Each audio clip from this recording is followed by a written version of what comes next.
The Indian economy is booming. This year, the country's GDP is expected to grow between 6 and 7%. India is the world's fastest growing major economy. We see India growing from about $3.5 trillion in 2023 to about $7 trillion by the end of the decade. Although the US and China still dwarf the nation in terms of total gross domestic product, powered by a population of 1.4 billion, India could become the leader in global economic growth. Many of the world's investment banks have keyed in on India as a real prime investment destination right now. Morgan Stanley, Goldman Sachs, Barclays. With so much investment coming in, companies around the world may soon need to have an India strategy. But what will it take for the country to get ahead? For now, China still holds the crown as the main driver for global economic growth. Its economic opening in the late 70s only accelerated after 2001, when it joined the World Trade Organization. It was the country that attracted foreign investment. It was the driver of financial markets and global capital markets. Every company around the world needed a strategy to deal with China. India didn't start to liberalize its economy till the 90s, and it's been a slow climb since. But with current levels at about 7%, growing just a bit faster is all it needs to surpass China. India's per capita income has grown sevenfold from the early 90s to now. There has been significant progress also in the financial markets. These boxes represent economic growth in 2023. China, on the left, contributed close to a third, while India took second place. But look at how this changes if India grew about 1% faster a year. By 2028, the new picture is this.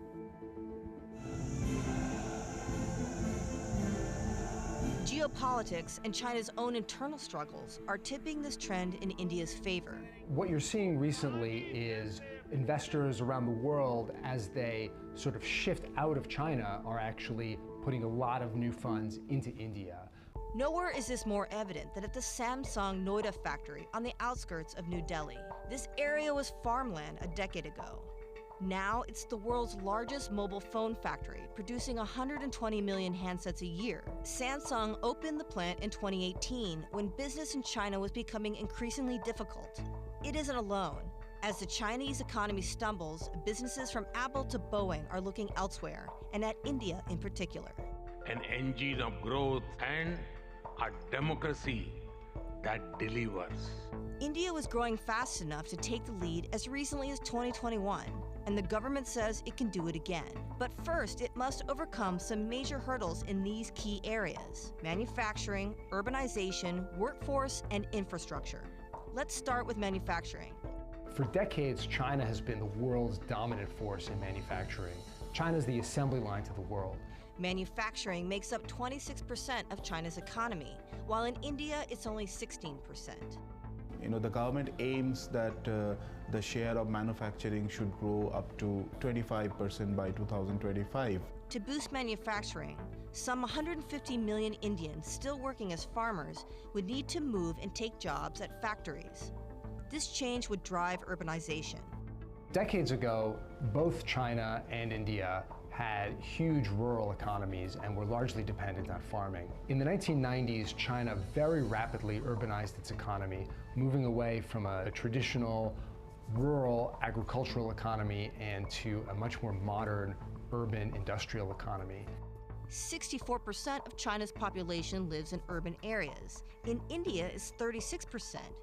India needs a lot more cities. There is a lot of progress already happening in terms of interconnectivity for the cities, more railway network, better infrastructure for airports and so forth.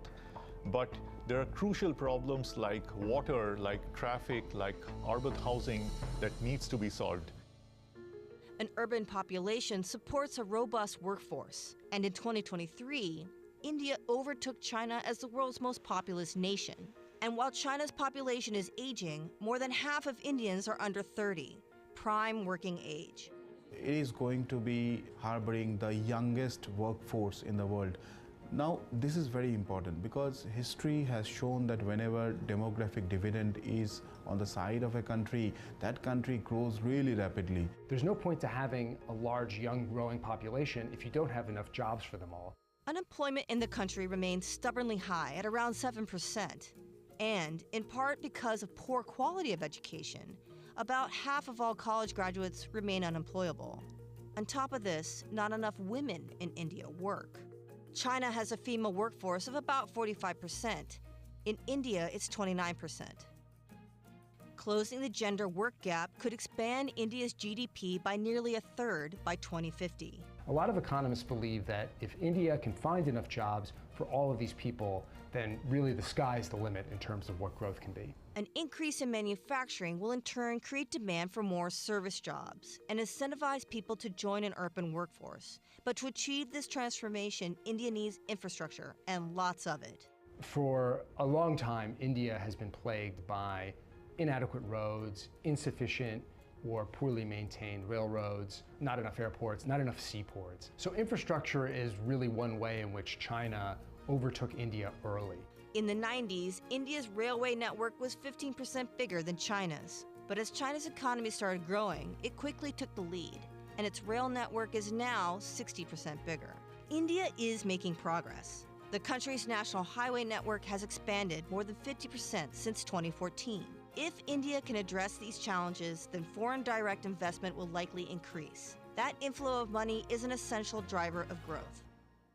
But accomplishing all of this is no easy feat. India also needs to increase its ease of doing business. The bureaucracy is such that it is not very easy to start a business in India and operate. Even though the Modi government is behind on some of its goals, many in India remain optimistic that it can overtake China as the world's biggest driver of growth. So one thing really working in India's favor more and more recently is simply that it's not China. The administration of Narendra Modi recognizes that the US and other countries in the West are looking for a partner in the region that's not China to sort of partner at a time when China is growing more assertive in the region and more closed off to foreign companies and foreign investors.